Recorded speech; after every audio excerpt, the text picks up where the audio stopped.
बहू और बेटी सामान। पारिवारिक कहानी। माँ, मैं बहुत थक गई हूँ घर संभालते संभालते। यहाँ मेरी थकान किसी को नज़र नहीं आती। कुछ दिन आराम करना चाहती हूँ। सोच रही हूँ कुछ दिनों के लिए अपने मायके आ जाऊँ। आते हुए अपने बच्चों को भी साथ ले आऊँगी। वे वहीं से स्कूल चले जाएंगे। आखिर एक ही शहर में ससुराल और मायका होने का कोई तो फायदा मिले। नर्मदा ने फोन पर अपनी माँ से कहा। पार्वती जी ने दूसरी तरफ से कहा, हाँ बेटा, जब तेरी इच्छा हो आ जाना। आखिर ये तेरा भी तो घर है। ठीक है माँ, तो मैं कल ही आ जाऊंगी। नर्मदा खुश हो बोली। हाँ बेटा, कल आ जाओ, मैं तुम्हारा इंतज़ार करूंगी। अभी मैं फ़ोन रखती हूँ, मुझे मंदिर भी जाना है। कमला जी ने फ़ोन रख दिया और सीधी किचन में गई। किचन में खाना बना रही बहू से बोली, अरे अनुपमा, सुनो, कल तुम्हारी ननद आ रही है। आज बाजार जाकर फल सब्जी और मिठाइयाँ लेकर आना।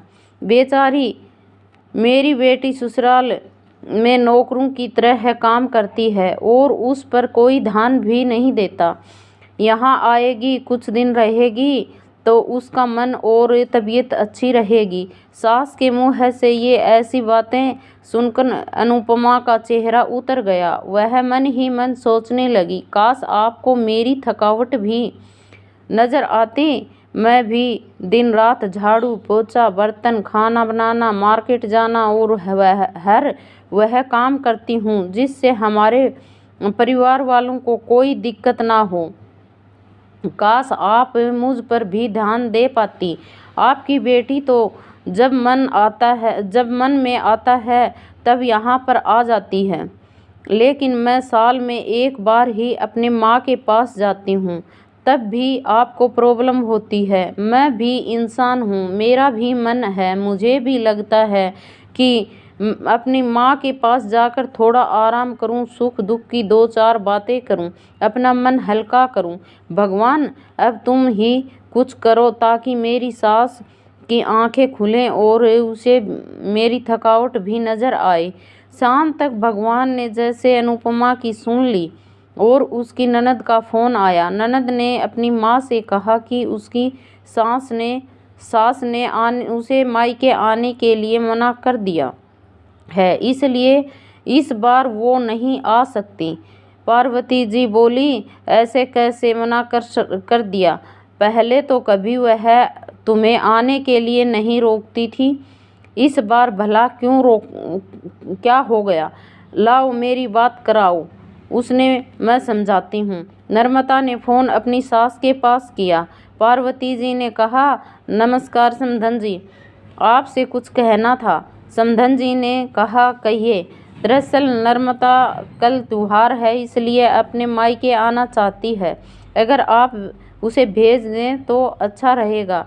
नर्मदा की सास ने कहा, देखिए समधन जी, आपकी बेटी मायके जाकर रही है, इस बात के लिए हमने उसे कभी नहीं रोका और इस बात से हमें कोई प्रॉब्लम भी नहीं।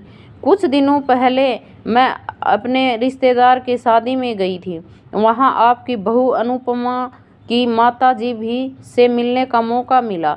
उनसे गपशप करने के दौरान उनकी बातों से पता चला कि अनुपमा को 2 साल में एक बार ही अपने मायके जाने को मिलता है और वह भी बहुत कम समय के लिए। मुझे लगता है आपको पहली अनुपमा को उसके मायके भेज देना चाहिए और वह जब मायके होकर आ जाएगी तो मैं नर्मदा को आपके पास भेज दूंगी। एक बहुत ज़रूरी बात तो मुझे लगता है आपको समझ लेनी चाहिए कि आपको अपनी बहू को भी बेटी की तरह या बेटी से भी ज़्यादा प्यार देना चाहिए। उसे भी मायके जाने की इच्छा होती है।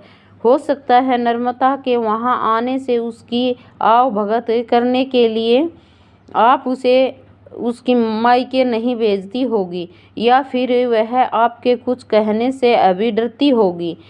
अगर आप उसको घर में ही कैद रखेंगी तो एक दिन ऐसा आएगा जब वह आपके खिलाफ बोलने लगेगी, फिर वह आपकी सुनने भी नहीं, और जब सुनेगी भी नहीं, जब चाहे जब अब तब अपने मायके जाएगी। ऐसी परिस्थिति आए, इससे अच्छा है कि आप ही कुछ बदलाव अमल में ले आएं, जिससे आपका रिश्ता और रिश्ते की मिठास खराब ना हो। पार्वती को अपनी समधन की हर एक शब्द में सच्चाई नजर आई। उन्होंने महसूस हुआ कि उन्होंने अपनी बेटी के प्यार में अंधे होकर अब कभी भी अपनी बहू के मन का विचार नहीं किया।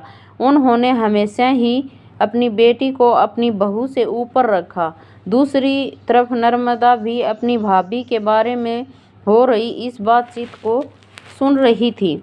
उसने भी रियलाइज किया कि वह कभी भी अपनी भाभी के साथ ठीक से बात नहीं करती, और जब वह अपने मायके जाती है तो भाभी थोड़ी उदास रहती है। पार्वती जी ने अपनी बहू को बुलाया और उसे कहा कि अनुपमा कुछ दिनों के लिए नर्मदा नहीं आने वाली है, इसलिए पहले तुम अपने मायके हो कर आओ। यह सुनते ही अनुपमा का चेहरा खिल गया, क्योंकि यह पहली बार था जब उसकी सास ने सामने से उसे अपने मायके जाने के लिए कहा था। अगले दिन अनुपमा अपने मायके गई, और इस बार 1-2 दिन नहीं, पूरे हफ्ते भर रहकर आई। अपने माँ बाप से, अपनी रिश्तेदारों से मिलकर आई, और जब वह लौट कर आई तो उसका चेहरा खिला हुआ था, उसकी आंखें चमक रही थीं। अनुपमा के आने के बाद नर्मदा भी अपने मायके और आई, और इस बार तो खुद सामने से अपनी भाभी से खुशी खुशी मिली और अच्छे से बात की। नर्मदा ने अपनी माँ से बात करके उन्हें भी अच्छे से समझने में मदद की कि वह कहीं ना कहीं अनुपमा के साथ गलत व्यवहार कर रही थी। दूसरी तरफ अनुपमा अपनी ससुराल वालों के बदले रवैया से बहुत खुश थी। अब वह खुशी खुशी सबका ध्यान रखती और हर काम प्यार से करती। अब वह ध्यान रखती कि कोई भी ऐसी बात या काम ना करे जिससे घर में तनाव का माहौल पैदा हो। पार्वती जी अपनी बहू को खुद ही समय समय पर मायके भेज दिया करती। एक छोटे से बदलाव से सास बहू और भाभी ननद के बीच की कड़वाहट को दूर कर दिया, और रिश्तों को और भी ज़्यादा मीठा और मजबूत कर दिया।